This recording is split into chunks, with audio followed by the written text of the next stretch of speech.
Samsung A36 অথবা A56 মোবাইলের developer অপশানটি কীভাবে চালু করবেন অথবা এনেবল করবেন। আপনারা প্রথমে সেটিং অপশানটির উপর ট্যাপ করে দিবেন। সেটিং অপশানটির উপর ট্যাপ করে দেওয়ার পরে এরকম একটি ইন্টারফেস ওপেন হবে। এখানে নিচে পেয়ে যাবেন আপনি অ্যাবাউট ফোন, এই অ্যাবাউট ফোনের উপর ট্যাপ করে দিবেন। অ্যাবাউট ফোনের উপর ট্যাপ করে দেওয়ার পরে নতুন একটি ইন্টারফেস ওপেন হবে। এখান থেকে আপনাকে খুঁজে নিতে হবে সফটওয়্যার ইনফরমেশান। এই সফটওয়্যার ইনফরমেশনের উপর আপনারা ট্যাপ করে দিবেন। সফটওয়্যার ইনফরমেশনের উপর ট্যাপ করে দেওয়ার পরে নতুন আরেকটি ইন্টারফেস ওপেন হলো। ওপেন হওয়ার পরে আপনারা এখানে চলে আসবেন। এখানে দেখা দেন বিল্ড নাম্বার, এই বিল্ড নাম্বারের উপরে আপনি 7 বার ট্যাপ করে দিবেন। 7 বার ট্যাপ করে দেওয়ার সাথে সাথে আপনার এই ডেভেলপটি চালু হয়ে যায়। তারপরে এখানে ফিঙ্গারপ্রিন্ট থাকলে ফিঙ্গারপ্রিন্ট তুলে দিবেন। ফিঙ্গারপ্রিন্ট তুলে দিয়ে ওকেতে ট্যাপ করে দিবেন।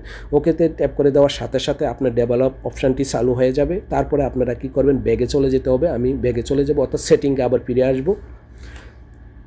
সেটিংয়ে আসার পরে আমি নিচে যাওয়ার পরে দেখেন এখানে ডেভেলপার অপশানটি কিন্তু দেখা যাচ্ছে। প্রথমে কিন্তু ডেভেলপার অপশানটি ছিল না। এইভাবে আপনারা স্যামসাং গ্যালাক্সি A36 এবং A56 এবং A55 ডেভেলপার অপশানটি চালু করতে পারবেন। ভিডিওটি ভালো লাগলে অবশ্যই চ্যানেলটিকে সাবস্ক্রাইব করে রাখবেন। ওকে, আল্লাহ হাফেজ, ভালো থাকবেন।